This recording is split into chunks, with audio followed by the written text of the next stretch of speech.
Fala pessoal, sejam bem-vindos a mais um episódio do Future of Money, o seu podcast semanal sobre o futuro do dinheiro aqui na Exame.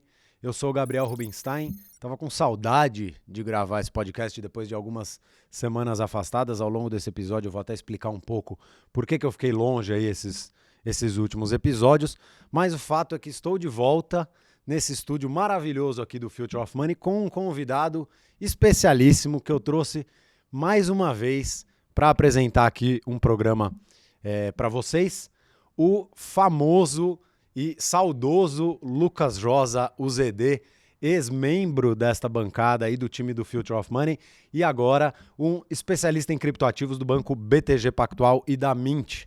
Seja bem-vindo, ZD. Fala galera, tudo certo com vocês? Bom, uma honra voltar aqui para esse palco. É engraçado como as coisas mudaram, né? Acho que no começo eu gravava muito menos com você era a pessoa que a gente menos gravava junto. E agora tá aqui, só nós dois, indo para para gravar mais um podcast especial e aí espero que a galera curta.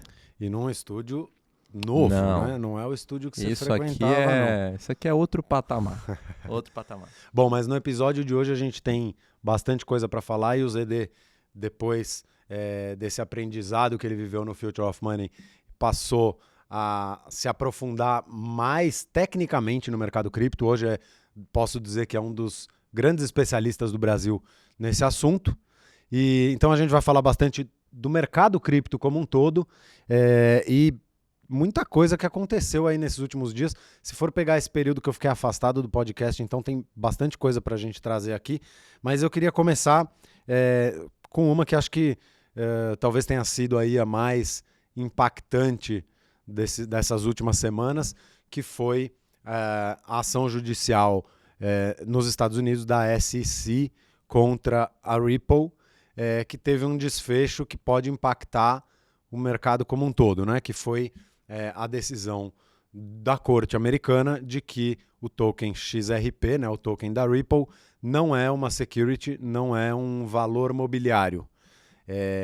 Isso fez com que ali no momento os investidores de curto prazo corressem para comprar XRP, né? O preço chegou a subir quase 80%, 70 e poucos por cento. Bateu 100, eu acho, na máxima. É que foi curto, né? E de qualquer jeito, assim, uma volatilidade muito grande, uma força compradora muito grande, não só do XRP, mas de outros tokens que também têm sido questionados, apontados como possíveis securities. Conta um pouco mais aí dessa situação e como o mercado reagiu. E agora que já passaram alguns dias, o que restou aí dessa história? Bom, cara, eu tô no mercado cripto desde 2017 e basicamente desde o momento em que eu comecei a comprar meus criptoativos, estudar um pouco mais sobre tecnologia, etc., eu lembro de ver a SEC em uma batalha monumental contra a Ripple para tentar realmente classificar o ativo como um valor mobiliário. Também querendo dizer que eles fizeram uma oferta de um valor mobiliário sem registrar isso e nem nada, né?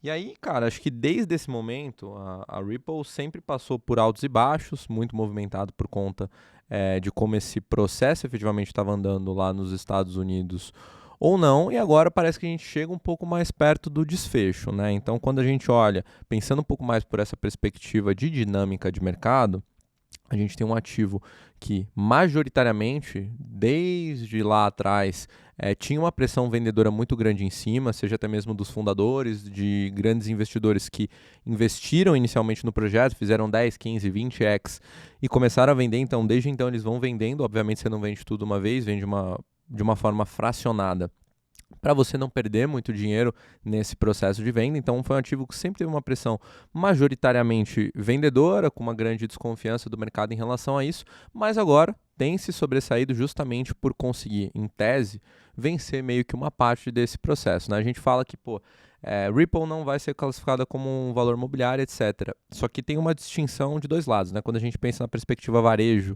essa venda para o varejo direto, venda em corretora, começar a oferta, a negociação desse ativo em corretora, ok, não é security, não é um valor mobiliário. Só que o processo de venda ali dentro do ICO que eles fizeram para esses grandes investidores, investidores institucionais, por enquanto, o valor imobiliário ainda, né, de acordo com a determinação da própria juíza Torres. Então, uma coisa também que vale a pena a gente observar, e aí, só para também não alongar tanto em relação a isso, isso tem um impacto gigantesco para o mercado.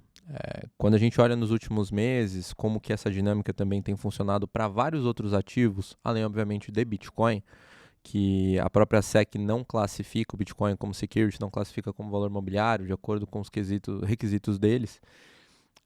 Vários desses outros ativos, e a gente pode colocar Matic, Solana, Cardano, foram recentemente colocados na caixinha de security pela SEC em processos contra a Coinbase e contra a Binance. Agora parece que o jogo vai mudar. Então esses ativos param de ter essa pressão vendedora e começam a ter muito mais interesse de novo, porque o risco agregado é muito menor. Inclusive, assim, essa perseguição, entre aspas, né, contra esses tokens que estavam sendo apontados como valores mobiliários, fez até com que essas corretoras tirassem, né, deslistassem alguns deles, ou seja, os usuários dessas plataformas não poderiam mais comprar e vender esses tokens por causa desse risco. E acho que também é importante explicar para quem está assistindo o porquê esse risco, né, caso o determinado token seja estabelecido ali que ele é um valor mobiliário. Se isso de fato acontecer, se oficialmente um token for classificado como uma security, como um valor mobiliário, ele passa a ter que seguir regras dessas classes de ativos que hoje fazem parte desse grupo, como as ações e tantos outros, e isso envolve requisitos de governança, de segurança, que são praticamente impossíveis, especialmente quando a gente fala aí de um protocolo descentralizado, que não tem um dono que pode gerenciar e fazer essa governança dentro aí dos requisitos e das regras que a SEC estabelece nos Estados Unidos. No Brasil é a CVM que tem esse papel de regular os valores mobiliários. Então, a partir do momento que essa definição acontece ou não acontece, o mercado reage de acordo, seja com medo, caso veja que eles podem ser definidos como valores mobiliários, ou com otimismo, como foi o que a gente viu nesse precedente aberto aí pela ação judicial contra a Ripple, certo? Certo, e tem até mais um ponto em relação a isso, né? Quando a gente olha para a forma que a regulação é estabelecida nos Estados Unidos, a gente não tem as regras do jogo bem definidas. Na verdade, a gente meio que não tem nem regras do jogo, né? Quando a gente olha no detalhe. E um outro grande problema, caso esses ativos fossem ou sejam classificados como securities lá nos Estados Unidos, é que basicamente nenhuma corretora registrada nos Estados Unidos vai poder oferecer esses ativos para negociação. Ou seja, as maiores corretoras do mundo, no país que negocia o maior volume do planeta, não vai poder mais negociar esses ativos porque eles não têm a licença para oferecer a negociação de securities. Eles não têm esse registro feito com a SEC. Até porque tem toda uma discussão que a SEC não deixa as corretoras se registrarem, etc. A Coinbase bate bastante nesse ponto. E aí, quando isso acontece, é muito ruim, cara, para o investidor, e eu acho que talvez seja até pior para o varejo, né? Porque, como você mencionou também, algumas dessas corretoras chegaram até a deslistar esses ativos. E é isso que talvez, como a gente tem o maior exemplo, a própria Robinhood, com tokens como, por exemplo, Matic. O Matic apareceu no meio desses processos, vamos deslistar Matic. Putz, cara, você pensa do lado do investidor, cara, talvez o cara que não é tão antenado, que não tá entendendo como essas coisas estão acontecendo, talvez ele não tinha tido nem tempo de ação. E o momento que eles começaram a liquidar esses ativos para disponibilizar o saldo em dólar na corretora, foi depois de o ativo cair 20%, 30%, 40%. Então, assim, o varejo, esse investidor convencional, foi o que mais sofreu com tudo isso. Então, assim, é uma ação da SEC que, em partes, vem aí para proteger o investidor, mas eu acho que, assim, não querendo inferir algo em relação a isso, mas pode ser controverso por várias perspectivas, justamente por conta de que o investidor varejo talvez seja o que menos tem ação em uma situação como essa. E a gente até estava conversando em off aqui antes do programa começar sobre o impacto dessa variação de preços aí após a decisão judicial a favor da Ripple, o impacto disso na dominância do Bitcoin, né? Até explicando para quem está assistindo, a dominância é uma métrica que calcula a porcentagem total do mercado representada pelo Bitcoin, né? Então, se a gente está falando de um mercado que tem o market cap total de 1 trilhão de dólares, quantos por cento desse 1 trilhão estão no Bitcoin? Esse número já chegou aí a 60%, quer dizer, historicamente ele 100%. já foi de 100%, quando era só o Bitcoin, mas no passado recente aí a gente já esteve perto de 60%, quando o Bitcoin estava na máxima. Esse número caiu com a popularização das altcoins. E não retornou mais aos 60%. Ele nos últimos tempos estava ali na faixa dos 50 e poucos por cento.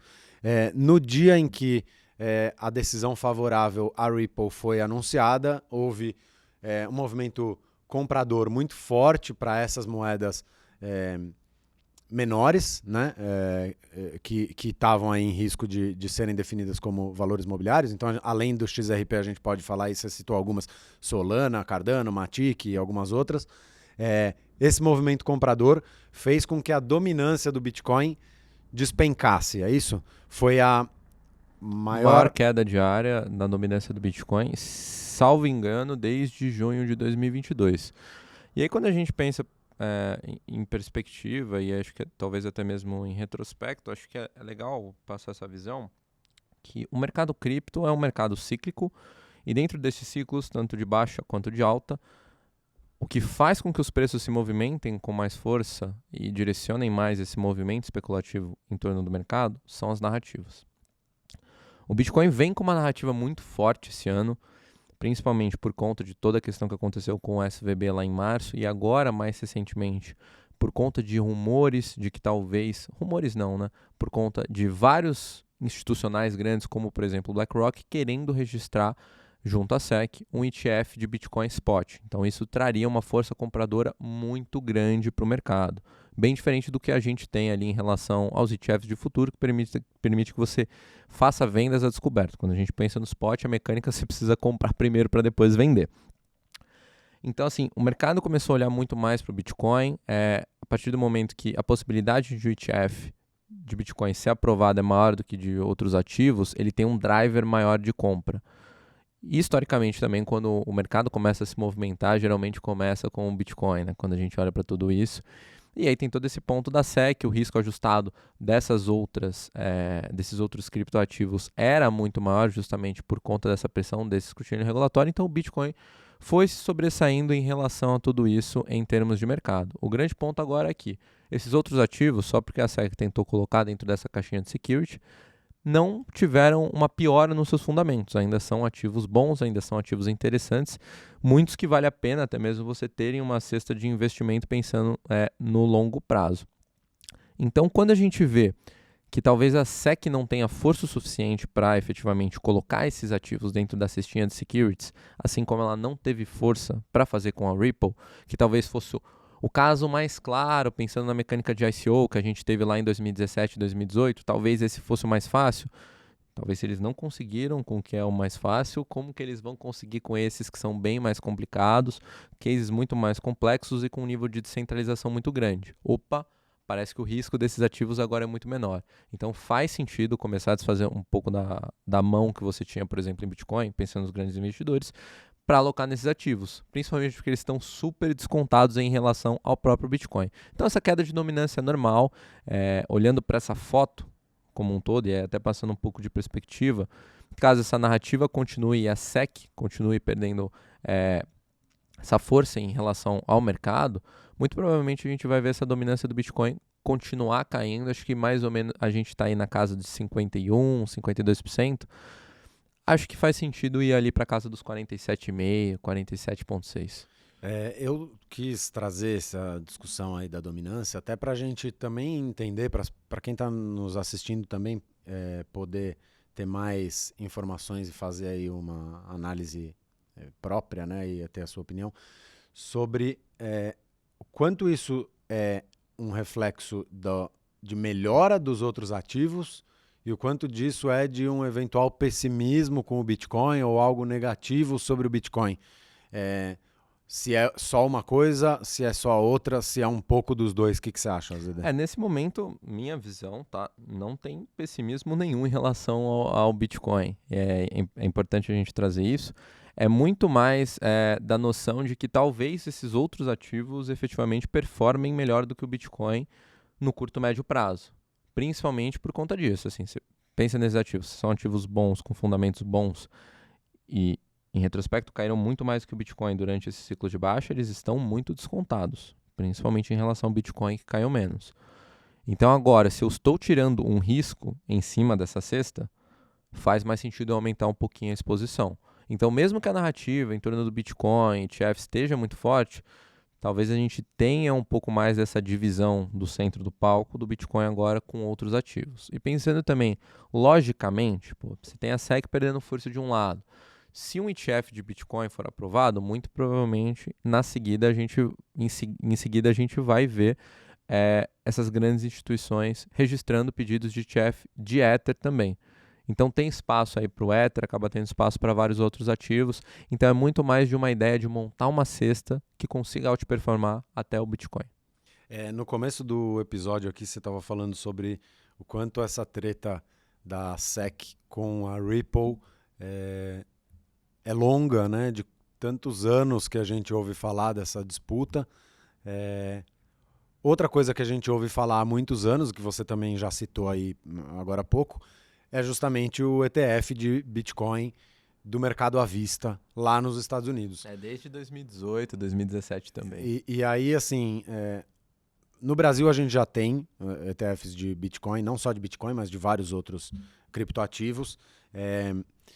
Nos Estados Unidos, onde os ETFs são muito populares, são mais de, se não me engano, 2.000 ETFs listados nos Estados Unidos. E é um veículo de investimento muito popular. Então existe essa perspectiva de que a aprovação de um ETF de Bitcoin vai ter uma adoção muito forte nos Estados Unidos. Se um ETF de Bitcoin do mercado à vista tiver uma adoção muito grande, isso significa que o gestor desse ETF vai ter que comprar muito Bitcoin para poder dar vazão a essa demanda. Então, por isso, tem essa perspectiva de que o lançamento, de que a aprovação pela SEC de um ETF de Bitcoin do mercado à vista vai impulsionar o mercado. Mas a gente ouve esse papo aí, como você falou, há pelo menos uns 5 anos, dezenas de pedidos de liberação, né, de um ETF desse tipo já foram recusados pela SEC, mas há um mês ou um pouco mais do que isso, a BlackRock, que é a maior gestora de ativos do mundo, né, ela tem 9 trilhões de dólares em ativos, isso é mais do que o market cap do ouro no mundo, que é perto de 7 trilhões, é quase 10 vezes o market cap do mercado cripto, é 26, 27 vezes o PIB do Brasil, isso é o tamanho de uma empresa, e é essa empresa que está pedindo um ETF nesse momento. Então, tem um peso maior, um pedido da BlackRock do que todos os que antecederam esse momento. E aí eu queria saber, você acha que dessa vez sai, você como alguém que tem acompanhado o mercado diariamente, não só as notícias, mas o comportamento dos investidores e tudo mais, você acha que sai, o mercado tem olhado para esse pedido com otimismo, e você acha que realmente, caso seja aprovado, você acha que o impacto vai ser esse impacto esperado? Vamos lá, eu acho que o mercado tem olhado para isso com otimismo, mas eu acho que não chegamos ainda no ponto de um otimismo exacerbado. É minha visão que talvez a gente até esteja um pouco longe disso, sendo bem transparente aqui. A dinâmica de jogo mudou bastante. Esse pedido de ETF, de registro de ETF de Bitcoin à vista lá nos Estados Unidos da BlackRock, veio pouco depois da SEC iniciar o movimento de processo contra a Coinbase e contra a Binance.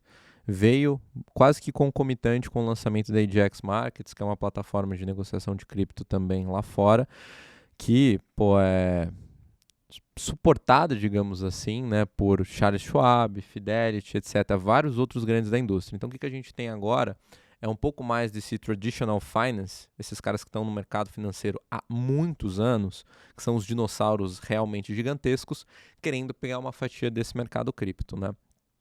E eu acho que o peso Quando você tem, por exemplo, uma Grayscale, que já é gigantesca no mercado cripto, da Digital Currency Group, submetendo um pedido de ETF, para quando você tem uma BlackRock, é completamente diferente.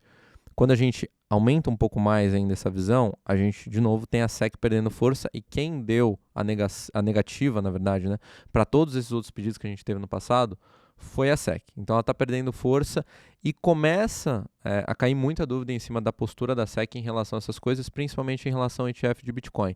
Vou te dar um grande exemplo, na verdade 2 grandes exemplos em relação a isso. No final de 2021, a gente teve a aprovação do ETF de futuros de Bitcoin lá nos Estados Unidos, que basicamente é um instrumento que permite que você compre o contrato futuro de Bitcoin, mas que também você faça a venda descoberto, a venda sem nem sequer ter o ativo. Permite que você faça o short. Mais recentemente, eles aprovaram um ETF de futuros alavancado, que também permita que você venda alavancado.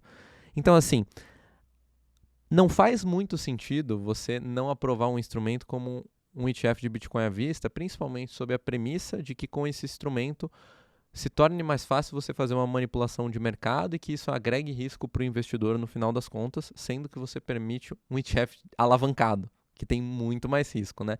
Então, assim, eu acho que acaba não fazendo muito sentido o que está acontecendo. De novo, quando você falou em relação a BlackRock, o tamanho deles, pensa que tem muitos investidores muito grandes, já que investem usando toda a infraestrutura da BlackRock, que só estão esperando esse instrumento ser lançado para eles também terem um pouco mais de exposição a cripto. Então eu acho muito difícil efetivamente precificar e tentar quantificar qual que vai ser o movimento de alta, mas na minha visão vai ser muita coisa. E vai desbloquear muito valor para o mercado cripto como um todo, porque aí vai ficar muito mais fácil disso chegar no varejo. Vai ficar muito mais fácil de você ter a exposição a cripto sem nem precisar abrir uma conta em uma outra corretora, fazendo tudo direto do broker que você já utiliza. Então, assim, é um potencial que é muito difícil de quantificar, mas que deve destravar muito valor, e não só para Bitcoin, tá? Acho que o Bitcoin é o primeiro passo, e aí vai fazer com que tudo ande junto. E ainda nessa linha do aumento da adoção, né, por ser uma tecnologia, a tecnologia blockchain, como ela é uma tecnologia recente, né, nova, o Bitcoin e os criptoativos como um todo são uma classe de ativos nova, emergente, que ainda está num número relativamente pequeno de pessoas, né, em comparação aí com mercados mais antigos, e que depende do aumento da adoção para se consolidar como uma tecnologia realmente presente na vida das pessoas, como um investimento comum em todas as empresas e pessoas que fazem investimentos. Mas, independente disso, a gente vê muita gente atrelando o sucesso ou o fracasso desse setor com base no preço dos ativos, né? Então, se o Bitcoin está em alta, né, atinge o seu maior preço, todo mundo está falando que o sucesso, que o setor é bem sucedido, que está tudo dando certo. E quando cai, é ao contrário. Vai deixar de existir ou falhou, coisas desse tipo. Você acha que o preço é uma métrica eficiente assim para você avaliar sucesso ou fracasso de determinado ativo? Você acha que assim faz sentido? Por exemplo, a gente está num ano aí que o mercado andou muito de lado, depois de alguns movimentos de alta, mas assim longos períodos andando de lado. Isso significa, o que isso significa assim em relação ao sucesso ou fracasso dos criptoativos? Cara, eu gosto de olhar pela perspectiva de que a gente tem uma mecânica bem clara no mercado que, com o aumento de preço, e aí você pode pegar em qualquer ciclo, a gente acaba gerando um aumento de interesse em relação aos participantes do mercado e até outras pessoas que estão fora do mercado. Quando você aumenta o interesse em torno disso, você acaba gerando novas ideias, e novas ideias, consequentemente, acabam gerando novos projetos e também, né, acabam culminando no desenvolvimento do mercado. Então, as soluções vão se tornando cada vez mais robustas, mais eficientes e que efetivamente podem agregar mais valor no futuro. No fim do dia, quando tudo isso está bem construído, meio que inevitavelmente você acaba tendo um novo aumento de preço e por aí esse ciclo vai se perpetuando. Eu acho que essa é uma visão muito negativa que, o mercado caiu 50%, 60%, preços ativos caíram 50%, 60%, putz, a tecnologia não é tão boa assim, isso não vale, não presta para nada. Vamos lá, cara. O mercado caiu muito desde 2021. Tem vários ativos que estão até agora aí com mais de 80% de queda em relação ao preço que eles atingiram em 2021. A tecnologia parou de se desenvolver? Não, com certeza não. Por exemplo, a Ethereum caiu mais de 50%. A Ethereum está se consolidando cada vez mais como a principal plataforma de contratos inteligentes do mundo. Tem várias empresas hoje querendo construir uma roll-up para se plugar na Ethereum e para pegar um pouco dessa eficiência e conseguir registrar esses dados na Ethereum como a principal plataforma de confiança. Polygon caiu pra caramba também. Você vê que o desenvolvimento deles está extremamente acelerado. Então, assim, os projetos ainda são muito bem sucedidos. Você olha, por exemplo, para a Link também, que é a maior solução de oráculos do mundo. Recentemente acabaram de anunciar o CCIP deles e que isso vai começar a ser testado nessas testnets. As soluções estão se tornando cada vez mais robustas. Então, quando você pensa em relação a esses ciclos de mercado e tudo mais, para você tentar estabelecer o sucesso ou o fracasso de um desses projetos, tudo bem, é legal quando o preço está lá em cima, só que o grande problema de quando o preço está lá em cima é que o holofote está totalmente em você. Você acaba tendo muito menos espaço para focar no que importa, para você focar no técnico e no desenvolvimento. Quando o mercado é de baixa, o interesse acaba sendo um pouco menor, talvez você tenha até um pouco mais de conforto para trabalhar nessas coisas. Então, esse ciclo de baixa também é muito importante para essa parte de desenvolvimento, principalmente porque você dá um pouco mais de espaço e é onde efetivamente a gente vê as coisas acontecerem com mais força. O mercado de DeFi, principalmente, se desenvolveu no ciclo de baixa que a gente teve depois de 2017. Agora, a partir desse ciclo de baixa que a gente teve desde 2021, que a gente vê o mercado assim, a gente vê as soluções se tornando mais robustas e a gente vê efetivamente uma limpeza sendo feita no mercado. O que não presta está dando lugar ao que efetivamente presta. Então, acho que é importante, mas assim, não dá para você falar que o preço de tela diz que aquele protocolo é bom ou não. Não necessariamente também o que você tem em relação ao token desse projeto, ele consegue capturar todo o valor da rede. Essa é uma coisa também que a gente acaba discutindo bastante internamente. E tem alguns projetos que efetivamente nunca vão conseguir fazer isso. Por mais que seja uma solução, não vou nem dizer mirabolante, tá? Uma solução completamente revolucionária, talvez o token não consiga capturar o valor de toda essa revolução. Então eu acho que não é certo a gente fazer o link dessas coisas, tá? Principalmente porque tem tokens que, beleza, como por exemplo o BTC. O Bitcoin hoje a narrativa é que ele seja uma reserva de valor. Então, assim, ele consegue capturar valor em cima disso. Vários outros tokens são feitos para serem usados, são usados para serem queimados, tokens de utilidade, tokens de governança. A mecânica é completamente diferente. Então, o preço de tela nunca vai dizer se esse projeto foi bem sucedido ou não, efetivamente. Eu puxei esse assunto, eu concordo com você, mas eu puxei esse assunto porque até é um tema que eu tenho tentado falar. Não só a gente tem usado o Future of Money para tentar levantar essa discussão, mas até com pessoas próximas no meu círculo social e pessoas que têm algum interesse por cripto, e eu tento levar essa ideia para eles de que preço não representa sucesso ou fracasso, ou pelo menos, né, claro que em casos extremos, né, quando um ativo vai a zero, você pode até dizer que fracassou, mas assim, a variação diária de preço não é um sinal definitivo de sucesso ou fracasso. Exato, o preço é 100% especulação. E aí isso é movimentado pelos investidores, especialmente de curto prazo, né? Sim. Então, para quem está olhando lá para frente, para daqui 2, 5, 10, 20 anos, a variação de preço diária ela é muito pouco significativa. E aí eu acho que é até legal a gente levantar assim, de que em 2022 a gente teve uma queda muito grande do mercado como um todo. Principalmente por conta de Luna. Por vários escândalos, né? Foram várias empresas que quebraram. No final do ano teve a FTX. Então a gente teve alguns problemas, aí, uns obstáculos que empurraram ainda mais ladeira abaixo o mercado como um todo. Mas enquanto os preços estavam caindo, em 2022 e 2023, talvez tenha sido o período em que mais empresas de fora, né, que não são nativas do mercado cripto, mais empresas desse grupo passaram a usar a tecnologia, passaram a criar iniciativas voltadas para blockchain ou para Web3 de modo geral. E a gente pode até falar do Brasil, aí todos os grandes bancos hoje já estão olhando para tokenização, para CBDC, enfim, e fora do Brasil também, porque você pode olhar aí o Google Cloud tem uma série de parcerias com protocolos em blockchain, a Amazon, todas as maiores empresas do mundo, ou quase todas, estão fazendo alguma coisa, olhando para essa tecnologia mais de perto. Então a gente vê que tem uma adoção técnica que ainda não se reflete na compra dos ativos digitais diretamente, mas a tecnologia está sendo adotada. Então, se de um lado você tem os preços caindo, do outro você tem a tecnologia avançando, o que, no meu entender, é um sinal claro de que as coisas estão evoluindo e que no médio e longo prazo a perspectiva de sucesso é muito maior, mesmo com o Bitcoin operando hoje menos de 50% da sua máxima histórica.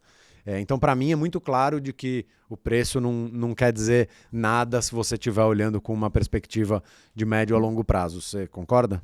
Não, concordo, cara. E até mesmo nesse momento, pensando especialmente nessa parte de preço, cara, você tem um desconto muito maior para você começar a apostar efetivamente na indústria, né? Então, assim, é do interesse de várias dessas empresas que você mencionou começar a construir coisas em cima dessa tecnologia, começar a fazer parceria, até mesmo comprar parte do treasury desses caras para se tornar, de repente, um investidor desses projetos. Então, eu acho que é um momento muito único, né? Acho que na indústria, de novo, acho que, por exemplo, quando a gente pensa especificamente em preço, aqueles 16, 15 mil dólares que o Bitcoin atingiu quando o FTX quebrou, muito provavelmente não teriam sido atingidos nesse momento de ciclo de mercado. Aquilo, de novo, né, só aconteceu porque o mercado entrou em pânico com um escândalo monumental. E assim como eu já mencionei, nesse momento, nesse ciclo de baixa, é um momento especial também para o mercado fazer a limpeza do que não é bom. Então, quando você vê tudo que não é bom saindo, para o próximo ciclo de alta a gente tem uma chance de ter um sucesso até maior do que o que a gente teve em outros ciclos, justamente porque a gente conseguiu tirar esses vilões do meio do mercado, digamos assim. E mudando um pouco de assunto, eu no começo do episódio falei ali da minha ausência aqui do podcast por algumas semanas. Eu fiquei ausente aí por algum período porque eu tive a oportunidade de ir para a Suíça acompanhar o Plan B Summer School, que é um curso sobre Bitcoin, blockchain e mercado cripto de modo geral, que é promovido pela prefeitura da cidade de Lugano, lá na Suíça, em parceria com a Tether, que é a empresa responsável pelo token USDT, que é a maior stablecoin do mundo atualmente. O curso é basicamente focado principalmente no Bitcoin, né? Então palestras com grandes especialistas em Bitcoin, a maioria deles maximalistas, né? Que são aqueles caras que só acreditam no Bitcoin, que acham que só o Bitcoin vai prosperar e que o Bitcoin é muito superior a qualquer outra criptomoeda. E um assunto que rondou ali o programa o tempo todo foram essas novidades aí que têm acontecido no Bitcoin, né? Que é visto de um lado como uma rede que não tem grandes atualizações, que o protocolo é inalterável, mas que a gente vê mudanças aí, como os ordinals, que foram no começo do ano, os NFTs lançados na rede, que inclusive sobrecarregaram a rede Bitcoin e que provocaram aí um movimento no mercado. Que você acha dessa novidade? E você que é um cara que eu sei que tem uma conexão também com esse mercado de NFTs, se você acha que pode se repetir assim na rede Bitcoin o que a gente viu acontecer com Ethereum, com Solana, que tiveram uma explosão de volume de transações por causa dos tokens não fungíveis. Olha, eu acho que a rede Bitcoin, acho que até contextualizando para a galera o que aconteceu, a rede até ficou bem sobrecarregada, né? As taxas explodiram em relação ao que a gente tem normalmente para você transacionar Bitcoin. É muito por conta dessa novidade, que talvez não seja tão novidade assim, né, quando a gente olha em retrospecto, mas mais essa parte de você conseguir, efetivamente, a partir de uma nova atualização, fazer de uma forma mais simplificada inscrições dentro de satoshis, que é a menor fração de Bitcoin, para você dá um valor diferenciado talvez esse Satoshi, né? Acho que talvez meio parecido com o que a gente tinha com as Colored Coins lá atrás. E aí, não só junto com os NFTs, né, que fez uma galera movimentar bastante isso, e aí tem um lado muito positivo, que é você atrai muito desenvolvimento para construir novas carteiras, para tentar construir novos marketplaces, para você negociar isso, tenta atrair também mais artistas. Junto com essa parte dos NFTs, a gente tem também um novo padrão de token que fica entre um ERC20 do Ethereum, que é o token fungível, assim como vários outros tokens que a gente já tem, com os NFTs, que é o BRC20.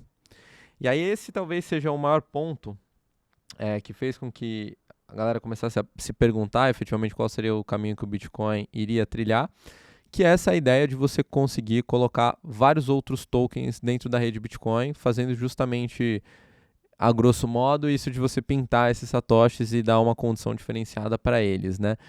A gente viu muitas memecoins sendo deployadas, criadas dentro da rede do Bitcoin, isso atrai interesse especulativo. E realmente, cara, o mais legal para mim foi ver o poder da rede e as pessoas que estão trabalhando em cima disso de desenvolver novas soluções para o Bitcoin. Quando a gente pensa, cara, desde a história da criação do Bitcoin, o Bitcoin não foi criado para isso, né? Acho que a intenção inicial era realmente ser um peer-to-peer cash system. Então, assim, é dinheiro para você transacionar. Mas, a grosso modo também, cara, isso foi lá em 2008, 2009 que eles pensaram. A narrativa do Bitcoin em torno disso já mudou várias vezes, né? Então, assim, para mim tem espaço. Para mim tem espaço para desenvolvimento. Eu acho que pode agregar bastante coisa para o Bitcoin. A minha maior preocupação, para isso pensando no longo prazo, é efetivamente se não vai ter algum tipo de conflito de interesse no meio disso. Talvez se isso se tornar grande demais, possa se tornar um problema para a rede caso as atualizações certas não sejam implementadas, né? Acho que o Bitcoin ele traz uma característica muito importante e que agrega muito valor para o protocolo, que é em relação a essa parte de mutabilidade. A partir do momento que você talvez comece a inovar muito, em um ritmo muito desenfreado, talvez você precise mexer um pouco nisso. E esse é o maior debate hoje em torno da rede do Bitcoin, para ver se ela vai efetivamente aguentar tudo isso. E quando você pensa justamente nesses maximalistas, e acho que quem está mais tempo no meio dessa organização, quem está um pouco mais no core disso tudo, tem muitos participantes que não querem que isso aconteça. Tem muitos participantes que, assim como fizeram com as Colored Coins no passado, não querem que isso continue acontecendo. Porque isso atrapalha, porque isso danifica a imagem do protocolo, não é isso que querem para o Bitcoin.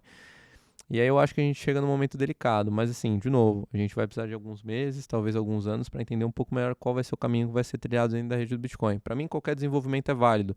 E mais, eu acho que é muita presunção você desenvolver um sistema lá em 2008, 2009, que tudo bem, está funcionando sem parar desde então, sem nenhum tipo de interrupção, praticamente, né?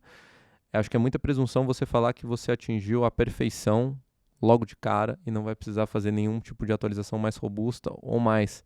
Não vai tentar agregar tantas coisas novas e interessantes que estão acontecendo no mundo ao seu protocolo. Eu acho que isso pode ser até danoso para o Bitcoin no longo prazo. Eu entendo o seu ponto assim, mas eu não sei se eu não vou dizer que eu discordo, porque não é exatamente isso, mas acho que também é importante pensar que o Bitcoin ele demorou quase 20 anos, talvez até mais do que isso, para ser lançado, né? E a gente às vezes acha que foi criado num passe de mágica, e até essa experiência no Plan B Summer School que eu comentei foi interessante nesse sentido, porque um dos professores lá do curso é o Adam Beck, que é um dos nomes mais importantes do movimento cypherpunk, que foi onde surgiu, né, a discussão sobre dinheiro digital, e o grupo do qual Satoshi Nakamoto fazia parte. O Adam Beck foi a pessoa que criou o mecanismo de Proof of Work, né, de consenso, e que é usado até hoje pela rede Bitcoin. E a gente vê, analisando a história desse movimento, de que vários outros projetos foram lançados antes, né? O Bcash, o Hashcash, que foi a criação do Adam Beck, e vários outros, o BitGold, enfim, vários outros testes. Em todos faltava alguma coisa. E nunca estava funcionando tão bem quanto o Bitcoin. O Bitcoin solucionou todos os problemas que tinham sido detectados até aquele momento. E talvez até hoje, né? Porque, como você falou, a rede está aí funcionando de forma ininterrupta. Ninguém conseguiu atacar com sucesso a rede Bitcoin, ninguém conseguiu fazer com que a rede parasse de funcionar. Então, E até o muito momento... provavelmente nem vai. Então, provavelmente, assim, eu não sei dizer se é perfeita, porque talvez a necessidade das pessoas vá mudando e eventualmente pode ser algo obsoleto, porque não atende mais às necessidades das pessoas, mas eu acho que é quase perfeito, ou pelo menos para o objetivo a que se propõe, eu diria que sim, é perfeito. Mas eu concordo com você, assim, que é interessante a gente ver evoluções e camadas que são colocadas por cima disso, né? Em relação aos ordinals, os especialistas em Bitcoin que deram aula nesse curso, a maioria deles é contra. Não só alguns por achar que não é o propósito da rede Bitcoin, outros por trazer questões, você mesmo falou das Colored Coins, que é uma solução muito mais antiga e que faz praticamente a mesma coisa. Então, que foi estopado, né? Mas aí a gente está falando não então de uma atualização ou de uma grande novidade, mas algo que foi reciclado ali para um momento em que talvez as pessoas estejam mais interessadas em NFTs do que eram lá no começo da história do Bitcoin. Mas eu acho que de qualquer forma assim, é interessante a gente acompanhar esse movimento e ver como isso vai se desdobrar, porque no final das contas o que interessa é se as pessoas estão interessadas por isso ou não, independente do que acham os desenvolvedores, né, os criadores da rede, o Adam Back ou o Satoshi Nakamoto ou quem quer que seja, porque se as pessoas quiserem, pode ser algo interessante. Né? Cara, e tô contigo e eu acho que, pensando, cara, friamente, o que o Bitcoin é hoje, até mesmo o Exordinals, tem muito pouco a ver com o que o Satoshi queria lá atrás. Principalmente porque você vê hoje o Bitcoin ele não é efetivamente usado como um peer-to-peer cash system, né? Ele tomou um outro caminho, que é de realmente ser de reserva de valor, que é meio que numa direção contrária, que é para as pessoas efetivamente não gastarem, não utilizarem isso, né? Então, assim, pensando efetivamente com o propósito que ele foi criado, já mudou bastante coisa. E provavelmente ainda vai ter muito mais coisa para mudar. Agora, a gente precisa só entender um pouco melhor qual que vai ser a direção desse caminho. Tem muitos debates em pauta em relação a isso, se os ordinals vieram para ficar, se vão tentar de alguma forma tirar isso da rede, se vão proibir o deploy de novas unidades de BRC20, porque, cara, quando você pensa na estrutura do Bitcoin, o Bitcoin ele é o padrão UTXO. Então, assim, você vai fazer uma transferência de Bitcoin para mim, vamos supor que você vai mandar 10 dos seus 100 Bitcoins que eu sei que você tem, você vai me mandar 100 Bitcoins, se você manda de uma carteira convencional, uma carteira tradicional, e talvez tenha uma inscription, um NFT em algum dos satoshis que compõem um desses 10 bitcoins que você vai me mandar, cara, você pode me mandar sem querer. O Bitcoin ele não nasceu para fazer essa diferenciação. Em tese, é tudo fungível ali, em tese é tudo igual. Então, assim, a partir do momento que você começa a incluir essas coisas, você começa a ter esses vários probleminhas de UX. E aí é legal, porque o desenvolvimento vem muito rápido e já lançaram várias carteiras para resolver esse problema. Agora, até que ponto isso é positivo ou até que ponto isso pode ser negativo para a rede. Pensando no lado do minerador, extremamente positivo, porque você consegue ganhar mais taxa de transação, etc. E isso é uma coisa que é mais positiva ainda quando a gente vê o próximo halving, que a recompensa desse cara direto da rede vai ser cortada pela metade. Então, assim, há um interesse dos mineradores que, por exemplo, isso continue acontecendo. Em contrapartida, quando você pensa no core da galera que está há bastante tempo, esses próprios maximalistas que você falou que acreditam muito mais na tese original, para eles isso não faz o menor sentido continuar acontecendo. Então a gente vai começar a ver esses debates esquentando um pouco mais. E de qualquer forma, cara, eu acho que independentemente do caminho que isso for tomar, a gente vai continuar vendo desenvolvimentos, seja em cima do Bitcoin, seja em cima de outras redes. E quem mais vai se beneficiar disso sempre vão ser os usuários. E é curioso, assim, eu falei do Plan B, né? Acho que quem acompanha o Future of Money, tanto o site aí quanto as redes sociais, viu um pouco do que rolou lá, que eu consegui mostrar. E, inclusive, publiquei uma entrevista que eu fiz com o Adam Back, que está lá no site. Então, quem tiver interesse, entra lá no Future of Money e procura por Adam Back, que você vai achar essa entrevista exclusiva, e foi super legal. Inclusive, eu falei muito sobre fundamentos e sobre as teses do Bitcoin com ele, e é curioso porque o Adam Back, como uma das pessoas aí que a gente pode dizer uma das responsáveis pela, né, possibilidade da existência do Bitcoin, já que ele resolveu um problema importante. E, na verdade, quando ele fez isso, ele estava de olho em outro problema, que era evitar spam. Né? Ele queria parar de receber e-mail indesejado, então ele criou esse sistema do Proof of Work para que todos os usuários do Hashcash, para você enviar um e-mail para um usuário Hashcash, você teria que gastar poder computacional para encontrar um hash na mensagem. Então, um disparo automatizado de 1 bilhão de e-mails não conseguiria enviar para um usuário Hashcash. Isso deu origem ao Proof of Work, que é o mecanismo de consenso da rede Bitcoin até hoje. Mas ele acredita, e ele falou diretamente sobre essa questão das teses, do quanto ele ficaria chateado se o Bitcoin prosperar só como um veículo de investimento ou uma reserva de valor e não como um meio de pagamento. Eu não tenho esse apego, eu não participei, infelizmente, da criação do Bitcoin. Eu não vejo o Bitcoin como um meio de pagamento, ou pelo menos não vejo isso num prazo curto, talvez nem num prazo médio, talvez num outro contexto aí de economia global, de entendimento da tecnologia, isso seja possível, mas atualmente acho que é algo muito distante. Mas eu vejo a tese da reserva de valor cada vez mais forte, como o ouro digital. Eu não sei exatamente o que acham todos os especialistas, mas você, quando você fala do Bitcoin e dos outros criptoativos, qual é a sua tese? Por que você teria Bitcoin ou por que você não teria Bitcoin? Cara, eu acho que a partir do momento que você pensa um pouco mais para essa perspectiva e até mesmo dessa parte de utilidade, assim como a Adam Beck bateu, cara, se você coloca esse ativo meio que para você não transacionar, meio que para você não gastar, no fim do dia ele está se tornando um ativo meramente especulativo. E assim, não é uma crítica, tá? Porque isso acontece com vários outros ativos e tem outros criptoativos que estão caminhando para esse caminho. Mas mesmo o ouro é um exemplo disso. Exato. Você não usa o ouro para compras no dia a dia. Exato, e ele segue tendo valor. Exato. E aí é um grande ponto que eu falei para você em termos da tecnologia perfeita ou não, é que talvez isso pudesse ser diferente. E talvez essa seja uma das coisas, não vou dizer que me deixa chateado, mas assim, talvez um pouco decepcionado em relação à tese do Bitcoin, é que ele poderia ter chegado nesse caminho.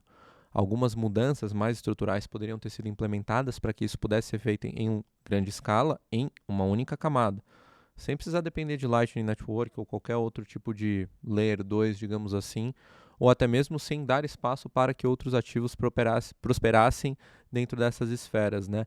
Eu acho que o grande motivo hoje para você ter Bitcoin, efetivamente, pensando, cara, que é um sistema muito enxuto, que você, cara, sendo bem honesto aqui, eu não acho que cada ser humano nos próximos 20, 30, 40, 50 anos vai ter em casa um poder computacional de, sei lá, 50 mil MacBooks Pro por cabeça para juntar 51% da humanidade e simplesmente conseguir atacar a rede de Bitcoin. Eu acho que isso não vai acontecer.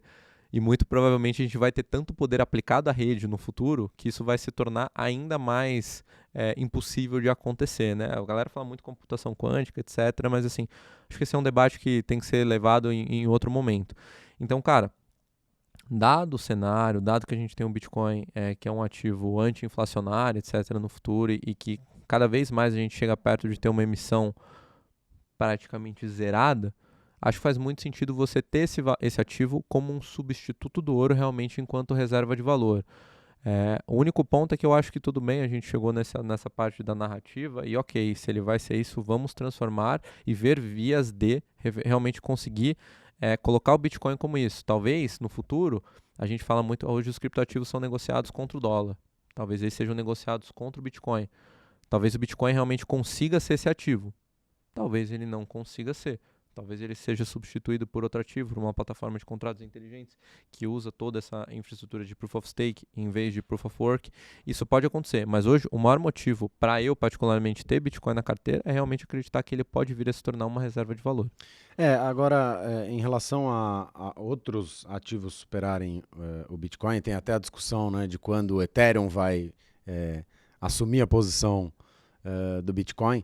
Eu acho que assim, é muito difícil isso acontecer, não só pela segurança da rede Bitcoin, Você mesmo acabou de explicar, e acho que para a maioria das pessoas que entende um pouco do mercado cripto sabe disso, né? O poder computacional necessário para atacar a rede é tão grande que é financeiramente inviável. Sim. Então, e com o crescimento do mercado e da adoção do Bitcoin, isso vai se tornando cada vez mais impossível de acontecer. Sim, o único grande contraponto e que gera o maior debate hoje em relação a isso é o seguinte fato de que, a partir do momento que você está criando Bitcoin para ser essa reserva de valor, você está assumindo que ele é um ativo que vai ser pouquíssimo transacionado. Quando você assume que ele vai ser pouco transacionado, você assume que a receita dos mineradores em relação às transações acaba caindo. Então, meio que a cada halving, se o preço do Bitcoin não dobra, ou até mesmo um pouco mais do que dobra, esse cara começa a ficar no prejuízo. Porque tem mais pessoas entrando na rede, colocando computadores para processar essas transações, para fazer esses registros. Então, assim, se chega a um ponto em que as pessoas assumiram tanto que não é para transacionar e chega nesse ponto que ninguém transaciona, que é completamente contrário do que o Satoshi queria, o minerador acaba perdendo um pouco do incentivo. Porque o custo dele operacional hoje é gigantesco. Porque o ser humano também não conseguiu chegar naquela parte de vamos produzir energia abundante para o mundo inteiro a custo zero, ou perto de zero. Quando a gente chegar lá, ok, talvez mude um pouco mais essa dinâmica, mas hoje é muito caro, esse cara precisa manter a operação dele. E ele é um vendedor, ele não é um holder, então sempre vai ter uma pressão vendedora também por parte desse cara. O meu grande ponto é em relação a isso. A cultura se estabelecer tanto de você não vai gastar, você não vai usar o Bitcoin, acabar ninguém transacionando. E aí é que é legal que os ordinals entram como contraponto disso, para dar um uso para essas coisas. E essa é uma discussão interessante porque, no fim das contas, assim, ela é bem mais complexa do que isso, né? E até eu preciso fazer uma correção aqui quando eu falo que hoje eu acredito na tese da reserva de valor. Eu estou falando aqui num prazo mais curto, porque eu acho que hoje é muito, mesmo com a Lightning Network, que permite que você transacione pequenos valores com taxas irrisórias e com uma velocidade muito grande, o que permitiria você usar Bitcoin, por exemplo, para pagar um cafezinho na padaria, mas ainda com uma dificuldade de interface, né, e de acessibilidade por parte de pessoas que não são habituadas com a tecnologia, mas também por conta da variação de preço. Né? Você fazer a liquidação é muito complexo. E hoje, quando você tem o Bitcoin podendo subir ou cair 10%, 20% em poucos minutos, poucas horas, é complicado você dizer que esse é o seu dinheiro do dia a dia. Talvez no futuro isso seja possível, né? E aí existem vários fatores que podem tornar isso possível. Seja o enfraquecimento das moedas fiduciárias por conta de colapsos financeiros, crises econômicas e tudo mais, seja por conta do crescimento do mercado cripto, que vão fazer com que pequenos movimentos aí de curto prazo não tenham um impacto tão grande no preço, que é como acontece em outros ativos de risco e de renda variável, que tem uma oscilação diária, mas nada comparável a 10%, 20% em poucos minutos, como acontece com cripto, exceto em casos extremos aí de quebras de empresas, colapsos e coisas desse tipo. Mas, além dessa correção, assim, eu acho que também tem uma discussão sobre o avanço das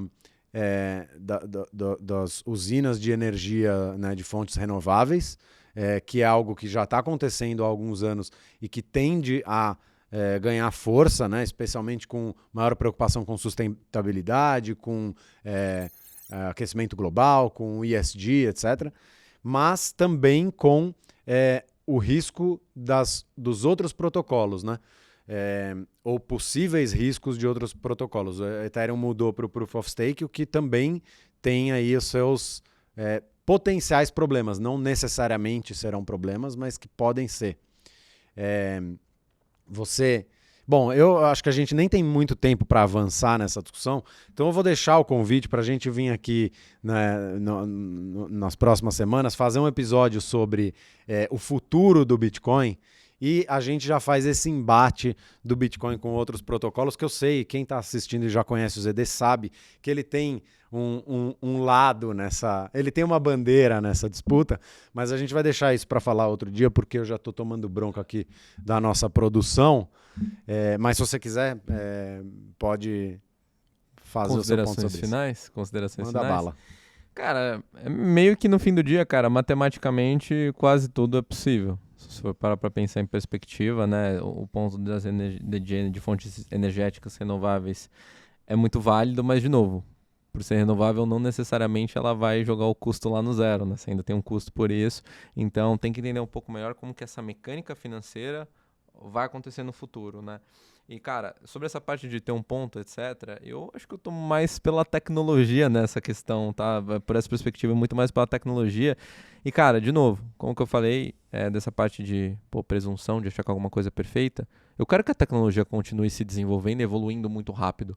E quando eu olho em perspectiva, o que está acontecendo no Ethereum, e não por essa parte de Proof of Stake, etc., que eu estou vendo todo mundo querendo se plugar isso para usar uma parte dessa tecnologia, e Ethereum como rede principal, como a principal plataforma de confiança para registro de dados do planeta, para mim é surreal o que está acontecendo. E pode acontecer. E esse pode ser um futuro brilhante para Ethereum. Agora, e isso acontecer para Ethereum não quer dizer que o Bitcoin vai perder completamente o espaço também. Tem muita coisa que pode acontecer. O Bitcoin pode ter casos de uso completamente diferentes. Aí você pode usar, de repente, o Bitcoin para emitir uma stablecoin algorítmica lastreada no Bitcoin. Dá para acontecer. Isso já acontece em tese com várias outras coisas dentro do mercado, mas, de novo, acho que esse é um debate para a gente ter de uma forma mais aprofundada ainda, para vocês que querem assistir um pouco mais, entender e aprofundar mesmo, a gente pode fazer. Comenta aí se você quer ver isso. Não tem problema nenhum e vai ser bom, cara. Tenho certeza que vai ser bom. Legal, e bom, eu vou estender esse pedido do ZD, então comenta aí, aí embaixo do vídeo se você quer ver um episódio de um embate Bitcoin e Ethereum, qual é a sua bandeira, comenta também qual dos dois você prefere e por quê, e a gente deixa então marcado aí um próximo episódio para a gente falar disso e falar um pouco sobre essa visão de futuro, tanto para Bitcoin quanto para Ethereum, porque acho que tem muita coisa para a gente se aprofundar e acho que é uma discussão interessante para a gente trazer aqui. Obrigado, ZD, por vir mais uma vez, portas sempre abertas aqui do podcast do Future of Money para você. Queria agradecer também ao suporte técnico do nosso diretor Heitor Pinheiro, que está aqui gritando para eu encerrar esse episódio que já estourou o tempo há muito tempo. E obrigado a você que está nos assistindo. Conto com a sua audiência na próxima semana e também com o seu follow, com você nos seguindo nas redes sociais. Então o Future of Money está lá no Instagram, no TikTok, no Twitter e, claro, acesse o site do Future of Money, onde a gente está fazendo a cobertura diária de todas as notícias do mercado cripto e de inovação financeira como um todo. Então dá um pulo lá no site, prestigia, se informe sobre esses assuntos e a gente volta na semana que vem com mais um episódio aqui do Future of Money. Obrigado a todos e um abraço.